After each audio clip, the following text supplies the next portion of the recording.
All right, excellent. My name is Andrew Dix. I am the founder and publisher of Crowdfund Insider and FinTech Insider. We cover all of FinTech, including the very hot topic of blockchain and cryptocurrency.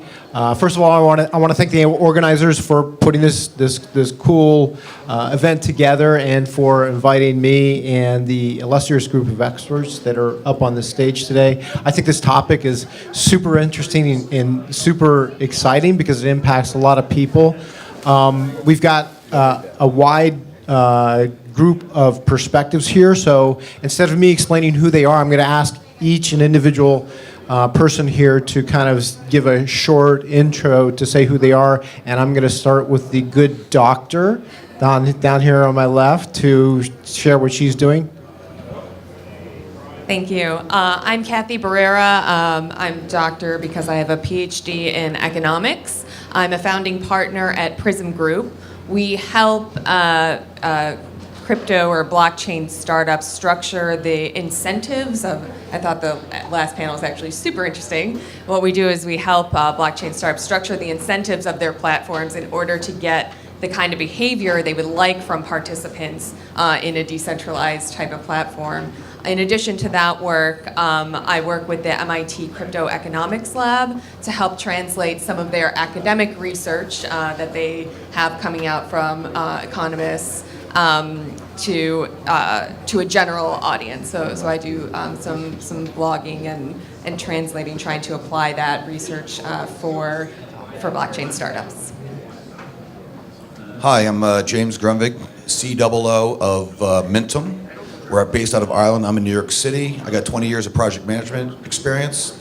I'm a tech journalist with HuffPost, Financial Times, Block Tribune recently. Published author, and Mintum is creating a digital vault for all your critical digital assets. I'm Jolly.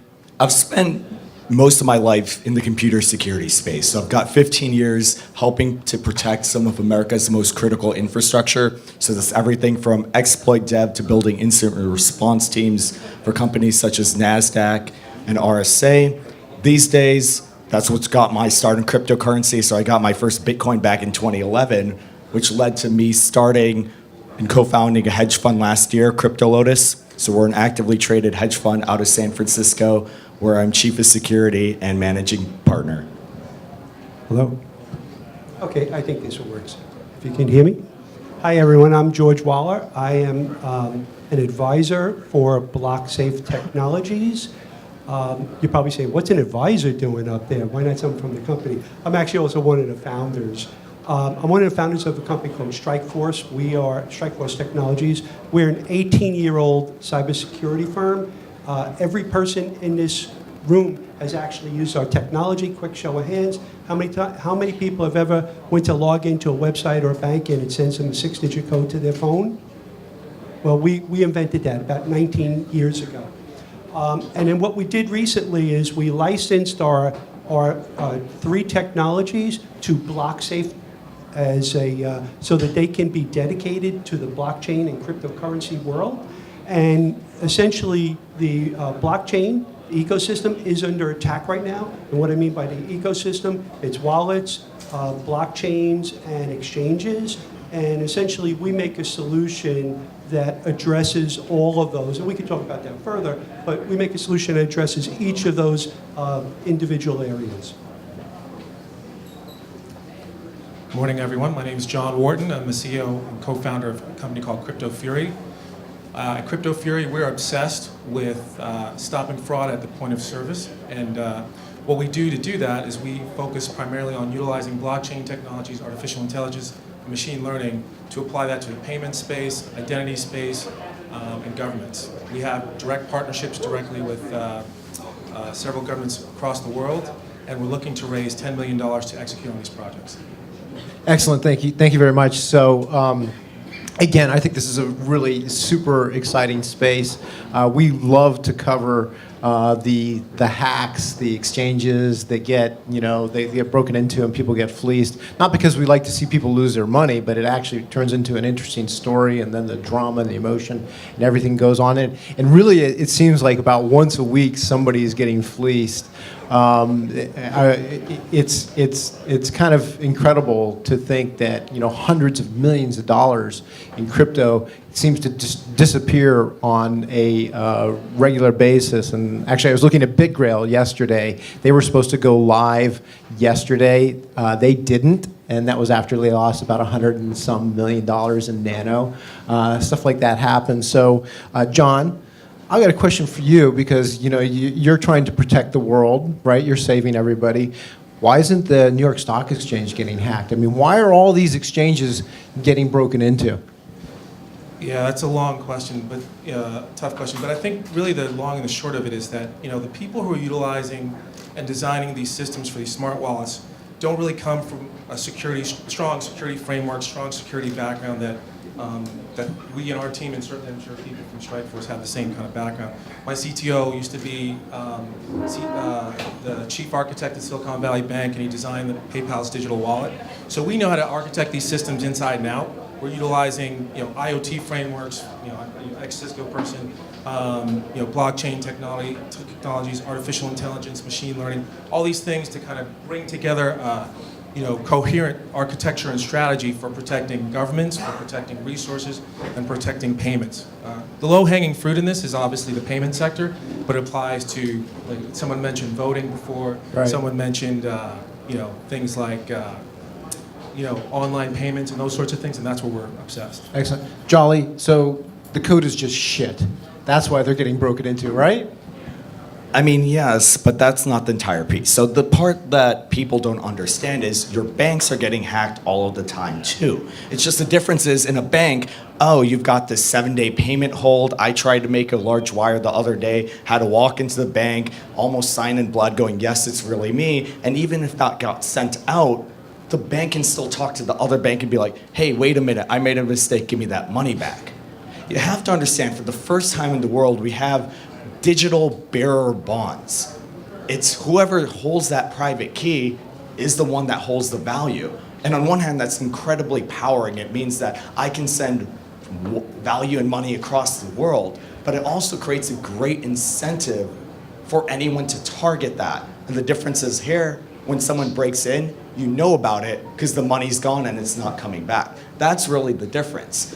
I mean, I've spent a lot of my career trying to build those security platforms, and I think that's honestly going to be one of the biggest challenges the industry has to have, because so far, I look at the attacks I've seen across all exchanges, and honestly, they're sort of boring. They're not, from my perspective. You do better. We've joked about it. So I run a pretty successful hedge fund. I'm happy with what we do, but we joke sometimes, me and my friends, that the really successful hedge fund would be me raising money, commissioning a bunch of guys like me to have a blended attack team, go target a whole bunch of exchanges on high net worth individuals. And it's frightening to think about how much value could actually be stolen with that. Now there you have something interesting. I'm going to talk to you some more about this later perhaps, but I like that. I like where you're going with that. So excellent. So, James. Yeah, so you and I were talking a little while ago before we had a chance to hop in front of the audience here, and you told me you've been tracking some of the hacks. You have some data on this. Why don't you share that knowledge with us right now? Well, besides, I guess, being a writer, the first thing you do is research. So I did research on the 33 biggest hacks the last 6 years. The first 3 years, 2012 to 2015, were basically wallets. Last 3 years have been exchanges. $1.8 billion has been stolen. 75% of them exchanges. And yet these exchanges have only 5 or 10% of the actual money online and 90% or 95% offline in cold storage, which to me kind of defeats the purpose of blockchain. So that's something we're looking at to change. The other thing to think about is data is a new currency, and yet data is not created equal. Okay, so we've established there's a problem there, but it gets worse, right? I mean, there's new and emerging threats. George, you and I had an interesting conversation yesterday about some of these new and cool attacks that Jolly's thinking about doing here, but not really. Maybe you can share that with us. Sure, I appreciate that. So Any idea of how many pieces of malware were introduced on the internet in the last 12 months? The number's over 500 million. People stopped counting, 500 million. Every couple of seconds, there's a new malware variant put on the internet to basically get past, firewalls, antivirus, IPSs, IDSs, intrusion, any type of intrusion system you have. But one of the favorite tools that the hackers constantly use, and it's been in the top 5 tool for the last 7 years, year after year after year, is a keylogger. Why? Because hackers just don't magically, find themselves in your network. They have to keylog things like credentials, two-factor token numbers, stuff like that. But now what they're doing is they turn that, as Charlie and Andrew was saying, they've turned those attack vector of using malware to going after your wallets. And as Andrew said, your money's there, the next second it's gone. So one of the things we've been watching is this new breed of malware specifically designed to go after your crypto wallet. In fact, there's been over 150 malware families dedicated to just going after Bitcoin and Bitcoin alone. John McAfee just reported that he estimates that over 100 million phones are already infected in mobile devices. And they're waiting to see, as soon as you put a wallet on there, they instantly contact back to the person that wrote it. And the next thing that they do is they look for your secret key, they grab your credentials, or they'll do a quick swap when you put in your send to address into, I'm sending money, out of my wallet. In the instant you hit the send button, they're switching to send to address. You don't see it, but they just swap the address. Now the money goes somewhere else. So it's a big problem. They're attacking, wallets. They're attacking the blockchains, and they're attacking exchanges, as James was just saying. All this big exchange hacks. All right, great. So I think we all need to start, saving our fiat currency and our mattresses. I'm concerned now. It's cats are sleeping with dogs. The sky is falling. Right? It's chaos and mayhem. But actually, a lot of the discussion surrounding distributed ledger technology, blockchain, is about how safe and secure it is. It's trustless. We can all sleep well at night sometimes. Best for last, Cathy. Explain to us, why blockchain is the future, where we're going to actually address all these issues that we're dealing with right now. Okay, very in-depth, complicated question. I'll try to keep it brief. While also just mentioning that my mother-in-law keeps gold bars in her couch. This is an important fact for everyone to know about. Italy, yes. So anyway, but I'd like to draw on a point that Jolly made before, which is that blockchain is secure or insecure relative to other available institutions, and blockchain has other pros and cons aside from security relative to other institutions. So I think we need to think carefully about how much does it cost to secure this type of technology, depending on how we built it.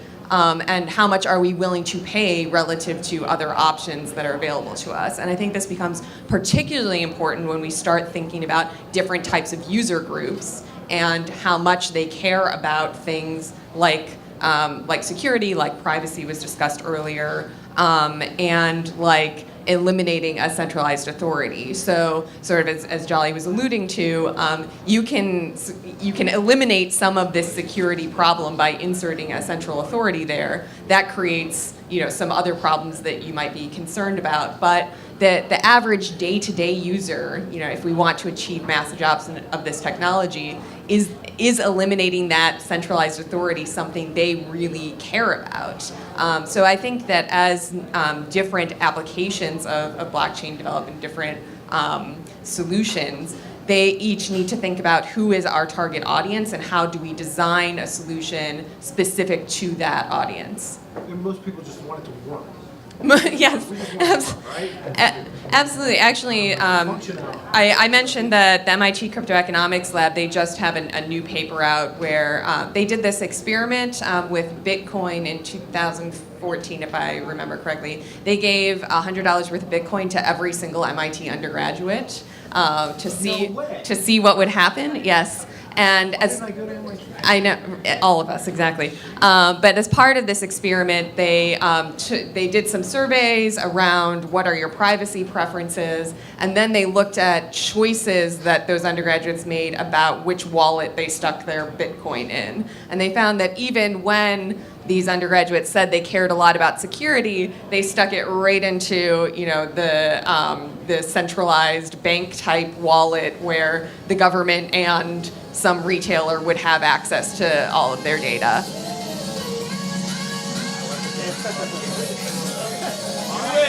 Everybody dance. We have a winner. I like it.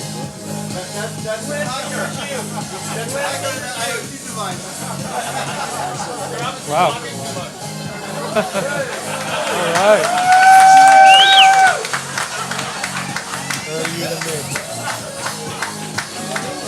All right.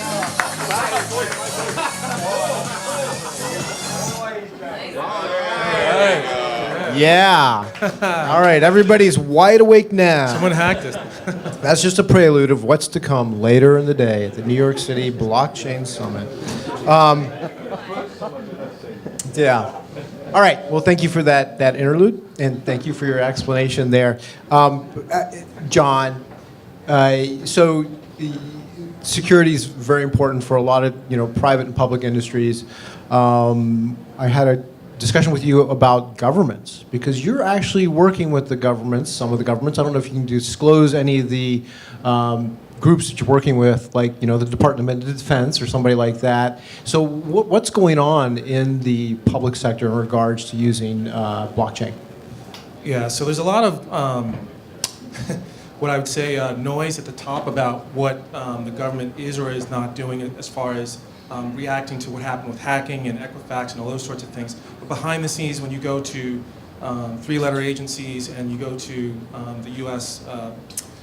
Government, they know what's going on. They have active plans to kind of stop these things, and they're rolling out a whole series of things that are going to be coming out in the next, I'd say, 24 months. And then as part of that, where we fit in, we kind of inject ourselves at the identity level as well as kind of the operational level. We have some biometric technology and authentication patents that defend the front end, and then we link that to trusted authorities that then link it back into the identity frameworks for offline. I'd say for GDPR overseas, that's also a major issue. Big issue.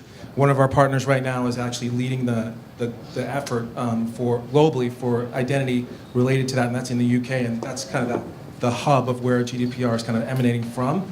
And then my partner is actually in Vietnam right now. They have a completely different tack on an approach to where and how they're going to kind of roll out things, where they're saying, okay, we want to move from kind of a cash economy to a kind of cashless economy, and they're using identity and blockchain and other types of identity technologies to kind of push that forward. So that's kind of where we fit in. But yeah, it's hot. Governments are all over this. And should I be concerned? Are they going to be like snooping on everything like they usually do? Is this? Well, so what people don't really realize is they already do that, right? Maybe they. No, I know they do that. So then they're already doing that. You would rather have a trusted third party that is not going to sell that information versus commercial entities that have a vested interest in selling that. And if we're logging into Facebook, everyone knows that we're being watched, and then that Facebook sucks. Those are your words, not mine. But once we know it's commercially driven, then that's fine, right? But if it's our bank accounts, or if it's our voting records, or if it's something that really can be used against us, we don't want that, right? So we have to have those guards in place so that there's a barrier, and we say, okay, I'm going to raise my hand and I'm going to opt in for this, but I'm not going to opt in for something else. Aren't state-based attacks some of the biggest problems? Because the North Koreans, if they need some money, they just run across the border virtually and steal it from the exchanges, right? It's so cool. It's so easy. What about China? What about the Russians? City of Atlanta just got hacked a month ago, right, for the ransomware attack. We're speaking with them about what they can do, but it's rampant, and so state governments are kind of reacting slowly. I think again, I think one of the panelists from the prior conversation mentioned that I think governments overseas really have identified this problem and they're reacting much, much faster than the U.S. But the U.S. has things in place, and it's really not a technical problem, it's more of a political problem. Okay, so Jolly, how are you going to protect me? So that's an interesting question. I would say in some ways the challenge with blockchain technology isn't new. We see the same threats and the same attack vectors coming in. The only difference ends up being the targeting. And going back a little bit more to the original question, how are governments looking at this? The answer is a lot of this is an outgrowth of their existing cybersecurity problems and programs that they already have in place. But as you can imagine, different countries do things very differently. I'd say at a nation state level, thinking about a lot of countries are actually less worried about the security from a cyber perspective, and rather they're worried more about it from a political landscape side, because that gets really interesting because it starts getting into questions of individual freedom, control, do you have the right over your own money? Those sorts of aspects, I think, get more intriguing. The other part there is one of the key values ultimately with blockchain technology, that underlying technology is for the first time you have immutable, verifiable, historic records. And you can apply that technology across the board. So what you can't necessarily change is, hey, how easy it is for someone to break in, get access. But what you can do absolutely is know, yes, these are the records, this is actually what happened. And in some ways, it makes making me file my accounting records so much easier because you no longer ever have that challenge of, is the check in the mail? Instead, I can go, yeah, see, it's in the blockchain, it's at that time, and no one can disagree. That's the interesting part. Records are now immutable. Great, so I want to switch gears here a little bit because we've got 3 pending ICOs here, I believe, unless you're not doing an ICO. Or you're not doing one. Not yet. Everybody's going to do one eventually. So because you're a crypto hedge fund, I'm going to ask the 3 ICOs to explain what their project is, and then you can tell me which one you're going to invest in. All right? So we're going to start with John down at the end, and tell me what your ICO is doing and what's going on with that. Yeah, we're looking to raise $10 million. We have active projects right now, as I mentioned earlier, in Vietnam and... oh, is it? Okay, yeah, sorry. Yeah, so again, we're CryptoFury. We're looking to raise $10 million in pre-round. We have active projects now going on in Vietnam, in the UK, related to airports, and then we also have a lot of things going on, interestingly enough, in the cyber space related to the cannabis area, related to casinos, and some other projects. So lots of very differing types of projects. We have a good team of people, and our project is really focused on kind of stopping fraud in all its kind of forms. We started with payments fraud because that's kind of the low-hanging fruit, and so, there's not been a lot of innovation in that space for a long time, and so that's why we're focused there. But then it's evolved from payments, using biometric technology and other things for payments, and now it's kind of landed in kind of governments, digital identity, identity cards, passports, visas, those sorts of things. So it's been an amazing project. We have amazing partners. And again, the $10 million will go a long way. Excellent. So we've got drugs, gambling, and the government. Absolutely. So that's a trifecta, guys. I mean, he's going to raise a lot of money there. You just know it. Okay, so our ICO that will be launching, so we're in our seed round right now. We'll be going to a pre-ICO the end of next month. And we're really about the technology. We've been in the cybersecurity space for 18 years now. This is our domain. We know it better than most people know it and understand it. Most of our developers come from places like Bell Labs. In fact, our CTO was a chief scientist at Bell Labs. Our CEO came from JP Morgan Chase. He was 26 years the worldwide managing CIO of JP Morgan, and he built their trading systems and everything else. Our chairman came right from DHS. He was the first CIO hired by George Bush the day after 9/11, and he's our chairman. So we have a real pedigree of folks in our company. And so what Blocksafe is about is creating these 3 technologies. Now, 2 of them are already ready. So it's not, as someone said in an earlier panel, you don't have to wait for the products to come out. A lot of companies say, we're building it, give me a bunch of your money, and I'll let you know in 2 years when I have my products, right? Well, we already have products available today. In fact, you folks I can give you a key and you can download it this afternoon for your phone. And I wish you would, actually, to protect your phone. But anyway, so we make 3 products. The first one, what we feel, the first part of what we look at as the ecosystem is your wallets, right?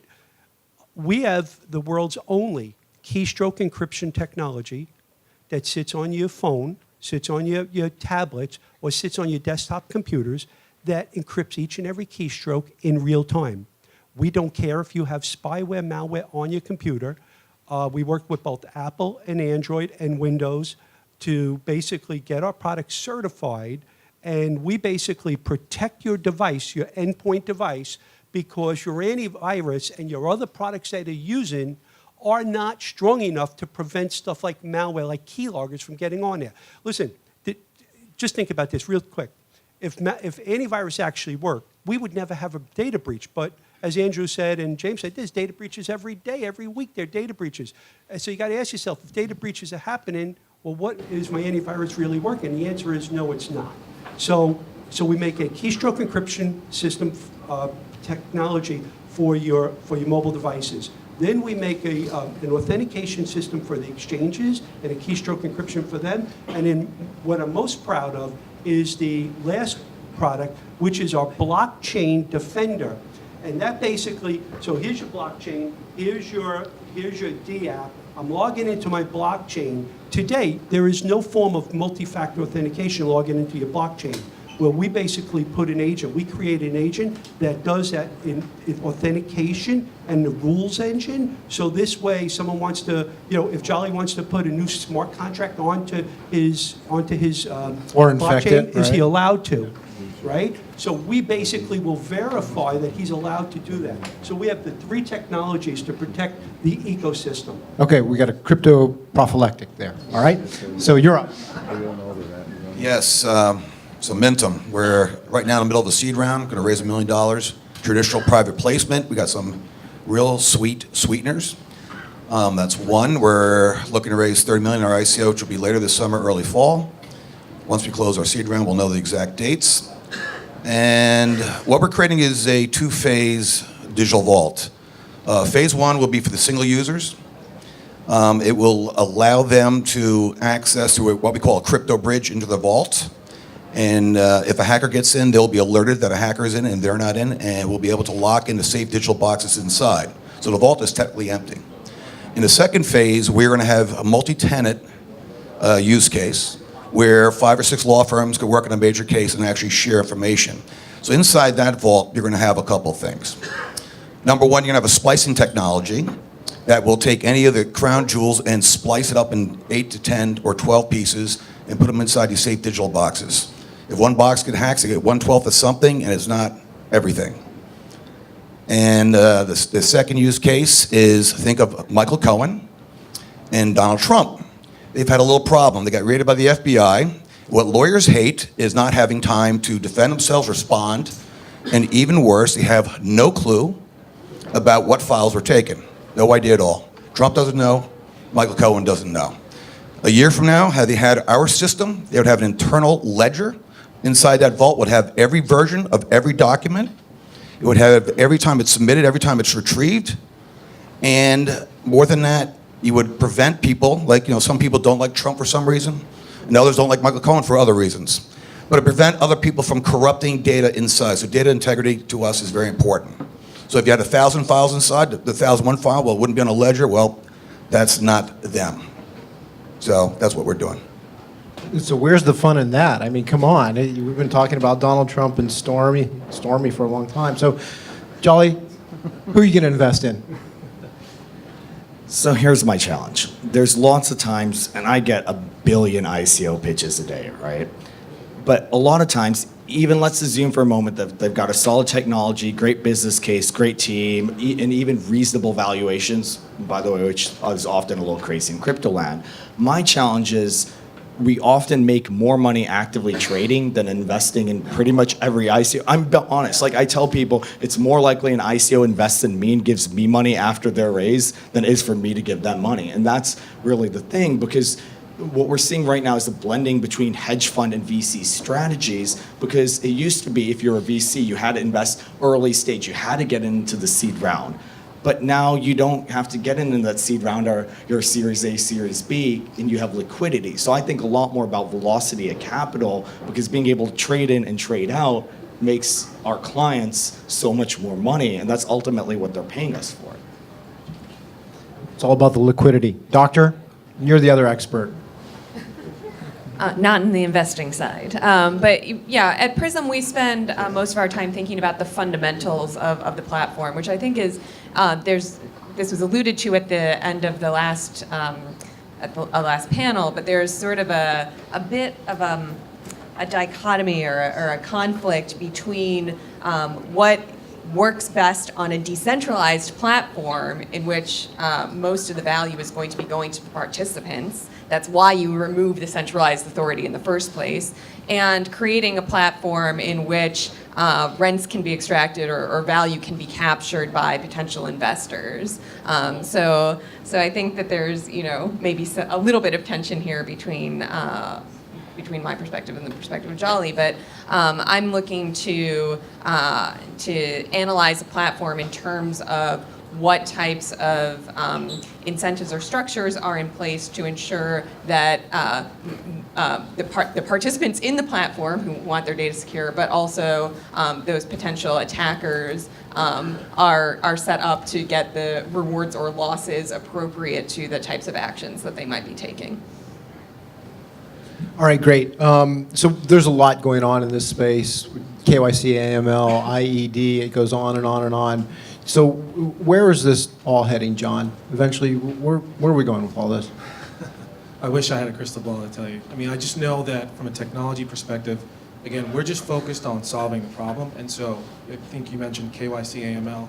So the service that we're providing, we have a partnership with one of the largest issuers of MasterCard and Visa in the world, the issuing banks. And so through our partnership, we're getting requests coming out of our ears for cryptocurrencies to utilize the wallet that we've developed with this issuing bank.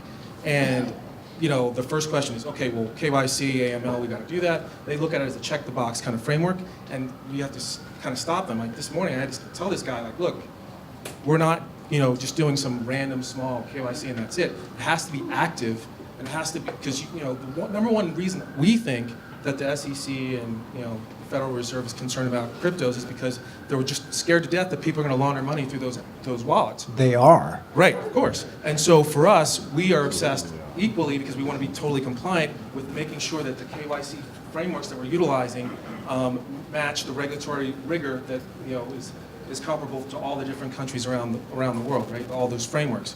And so that's why we have a partnership with like the leading identity company in the world. Right now they're doing a plenary in London, and that helps us because they're partnered directly with the government. And if we're plugged into them with our trusted framework, then we know that nothing else. If the FBI comes knocking on our door, then we can say, hey, we dealt with all the rules. We're totally That would be a compliant. bad day. Exactly. Yeah. But at least we can point to it, right? So it's not on us. We're just making sure that we are totally 100% compliant. Excellent. So we got just a few more minutes here. I'm going to open up to any questions from the audience to see if anybody has something they'd like to ask from our diverse group of experts here. We'll start right there. Are these offshore ICOs, or are they going to be onshore security tokens? ICO? We're based in Dublin, Ireland, Can you repeat the question, please? and we're in access. He was asking if the ICOs, the three up here, are going to be offshored or domestic or both. For us, we're going to be onshore because we want to be totally 100% compliant with all U.S. rules and regulations. Same for us. We're a US-based company. We're doing it onshore and doing a security token. We're based in Dublin, Ireland, Silicon Valley of Europe.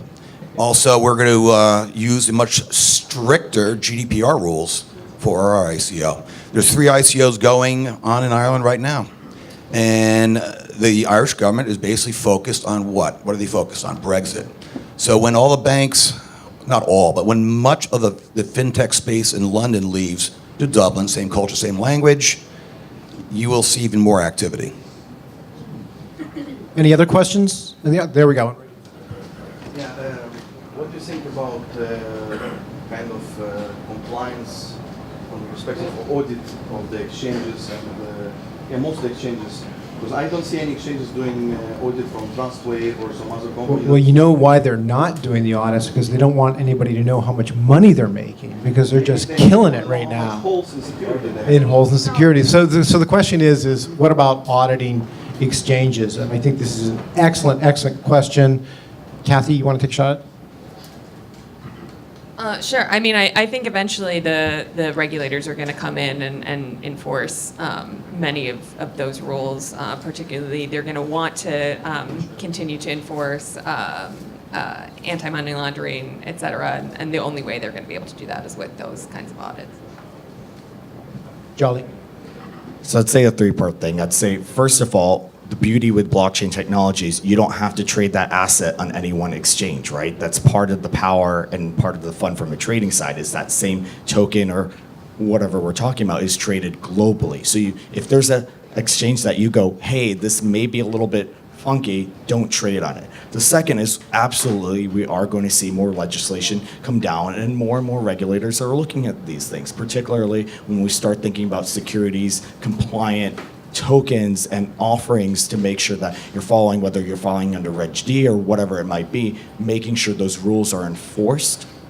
And the third part I'd say is honestly, because a lot of them don't have to, so my fund is fully audited and our auditors sent out letters to all the exchanges going, hey, can you validate this? And to be honest, a lot of them didn't respond because they don't need to right now. They've got plenty of business. They really don't have to answer those queries right now. So at the end of the day, the question is more, are they not getting hacked? Are they not having their money stolen? Are they responding in a lot of cases to SEC queries? And that's what we saw right now. We're in New York. Yeah, we're in New York. Kraken just told the SEC, hey, we're not going to respond to that subpoena. Yeah, I mean, just to piggyback off Jolly's point, I mean, a friend of mine literally has an exchange that he just launched in Toronto a couple weeks ago, and we were on the phone with a customer last night, arguing back and forth about strict disclosure requirements regarding source of funds and all those sorts of things. And it's not him, it's not the exchange he's trying to run a legit exchange, but it's the clients themselves where we demand to accountability as far as where those funds are coming from, and they're pushing back on us, right? So I think that eventually the world is going to end up in a stronger regulatory place. It just comes down to what the exchanges are going to do, right, and how quickly they're going to do it. I think the exchanges that adopt the regulatory models, that are in par or on par with all the other like NASDAQ, New York Stock Exchange types of rules and regulations, those are going to be the ones that win, right? Because I think for blockchain to really kind of become ubiquitous, it has to be, all these questions just have to go away. So. Excellent. Any more questions from the audience? There we got one back here. Have any of you guys seen any firmware level exploits at all? He was asking if they've seen firmware level exploits. Jolie? So sadly, okay, for good news, no, I haven't seen any yet specifically targeted in the crypto space. That's been generally released. We've seen some interesting things. For example, Ledger announced that there was a vulnerability where you could basically change what the display was doing. But this is what I was talking about earlier about right now, most of the attacks I see aren't interesting. To me, I would start seeing more interesting things. Like if I was an attacker, people talk about having their air-gapped computer, and I start asking questions like, well, what happens if you weaken the random number generator on that device so that way, sure, you can't actually get information back out, but you can already predict what the crypto keys are. Like that's the sort of stuff that starts getting way more interesting to me. But no, haven't seen any in the wild firmware level attacks. And the art part is right now, most things don't have firmware that's like blockchain based. There's only a handful of hardware security wallets. Most of those are targeted at end users. So any firmware level attacks would be the same we'd see on a general purpose PC or mobile. And okay. I haven't seen any firmware attacks, but we have seen infected smart contracts where they actually put malware on the blockchain.